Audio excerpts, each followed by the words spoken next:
OTA's Day 5 reaction, what we saw. We did a live, me and Randy, for almost 3 hours. Great time with all the people that joined us in the chat. And we seen, all the plays, pretty much live updates. We brung to the viewers and the audience. Man, we had a great time. So my take on what we saw with both quarterbacks, they both look great. Great passes, of course.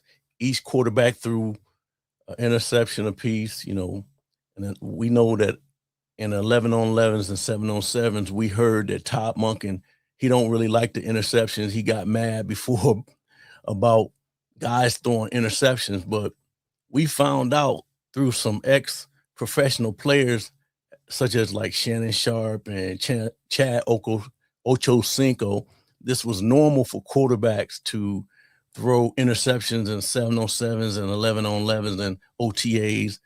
Shannon Sharp said that Todd Monken is basically trolling the players because in his experience with John Elway and some of the great quarterbacks that he's played with, all of them threw interceptions in OTAs. That was just what it was. So what we saw last night, we saw some passes, hitting some guys in the hands and guys running for pick sixes. I think they're working on some installs in these OTAs, trying to get guys acclimated to the plays and, just trying basically to get guys comfortable with the playbook. And to my understanding, through listening to a lot of the media that was there, that basically he was pretty much, Todd Monken, the head coach, was pretty much stopping guys in the middle of practice and telling them to freeze where they were, and just basically trying to,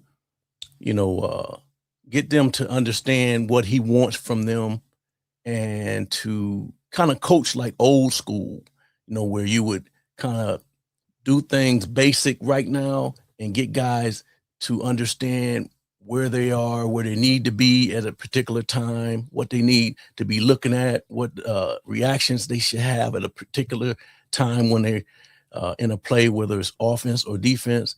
So it was definitely, from what I heard and what we saw, that it was a great day as far as the quarterbacks is concerned.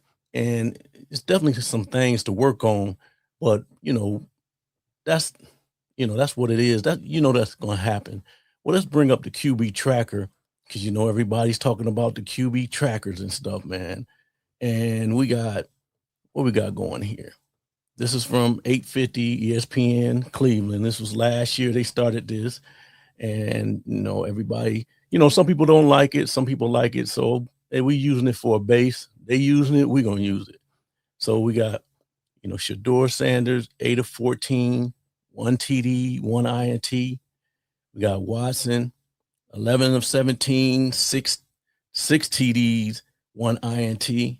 And we got Gabriel, 1 of 3, 0 TDs, 1 INT. So basically, looking at this stat, Gabriel's not in the running at all, so we can scratch that for sure. And we know that it's a battle between Shador and Watson. And, we got Green, who didn't throw any passes. So we 0 for 0 for 0. So we know that basically they probably just trying to basically use him as a project and just bringing him along slow. So, we got some other stuff. We got some, after the OTAs, the offensive coordinator, Travis Schweitzer, he came on at the press conference and he talked about, what he saw in the quarterbacks leading into the competition. And let's take a listen to, what the offensive coordinator said. What's that? Which of the quarterbacks is ahead of at this point in the game? I don't know that we have somebody who's ahead. Like I said, we're pleased with both our progress, and all the guys are doing a nice job. When we look out there and we see, one day we'll see, Deshaun going into the ones into the two spot, and then today Shador was going into the ones and the two spot. Is that how you guys have been kind of doing it? Like just mixing it up as you go along each day to make sure that these guys are both getting the sort of the same chance to win the star? Yeah, 100%. I mean, you guys see our practice. Half of it we're split in two fields anyway, so they get both reps, which is awesome. And then it's almost been dead even as far as rotating those guys with the groups, and getting familiarity with the receivers in each one of those groups is a big part of that too. What would you say is the chief benefit of the offense that you guys are installing to get more points than these guys scored last? Well, I mean, I don't know if there's any secret sauce in scheme or anything. I mean, it comes down to the execution, down in and down out. Extraordinary players often make the ordinary plays every time. So that's what we're chasing right now, and just finding out the details. Of all the different things that we're doing. Winning the down and executing the details consistently. I know. So that's the offensive coordinator, Travis Schweitzer, and he just talked about how it was dead even. He didn't give one the edge or the other one the edge. Both of them was playing good, he said, and it was pretty much dead even. So from what anybody else is saying as far as the media is concerned, you can scratch that.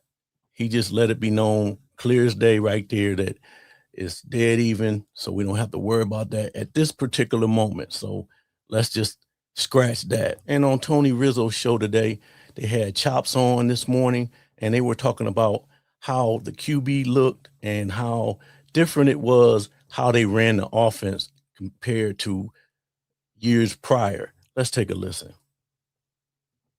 Worried about what your ex is doing. I got my new love here, the Monk Man. And I love Monk. you're in love. Yes. Now tell me about the buzz at that camp. Way better, way different. He runs practices so differently than Kevin Stefanski. It's insane. Okay, well, energy. a lot of coaches. Hold on. Again, a lot of coaches do. Yeah. But did he run them for 2 hours yesterday? Yeah, they go the full time every single time. 2 hours. Wouldn't you?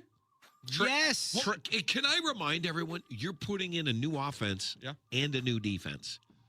Okay, that's not an easy task for and guys. New special teams. And you can ask Grossi about this when he comes on. Usually they wait to do situational football until training camp, Chris, like 2-minute and red zone and throw the ball, go up and spike it, run the field goal team on. They were doing that with the first team offense yesterday. Like Deshaun was out there. All that situational stuff. Like Monken is like, I'm getting this team ready to play football, Chris. That's fantastic. That's great. Please talk about how Watson looked, because I know it's a sore subject with you because you're his guy and vice versa. I think all the quarterbacks look good. Well, okay, the top two quarterbacks look good. Okay, but Watson looks like his old self, at least in shorts, right? He had a really good day yesterday. He was slinging the ball, like 3 of the passes, like the one to Isaiah Bond at the end, and again, a situational.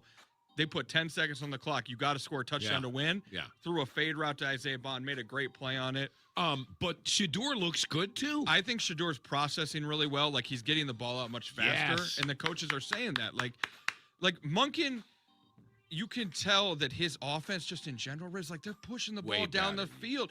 I've been to 5 Browns training camp OTAs the past 5 years. Nothing compared to you and Tony Grossi.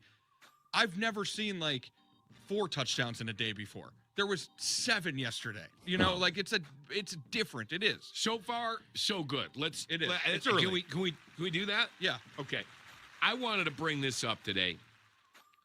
Apparently, years ago, Becky Hammond came out and said that. So I have audio for both. So there we go. Chops came out and said that they both look good. Watson was slinging the ball around the field. We've seen the QB tracker. He had 6 touchdowns. He was slinging it around. He said Shedeur played good. He was looking good. So right now, it's probably half and half, dead even. Both players are one day, one look good, one day the other look good. So we don't know really what's going on, but it's good to hear that they both look good. And right now we just, watching and paying attention as time goes on, as these practices and the OTAs and training camp starts. So let me know you guys' thoughts on what is going on. Let me know what you think about what these guys were talking about. And if you guys joined us last night on that live, where we were showing all the live updates. Let me know if you guys like that or didn't like that, or what we could do to improve that. Man, appreciate y'all, and make sure y'all tap in on us. We're going to continue to keep doing these, and y'all have a great day, and we'll see you on another one.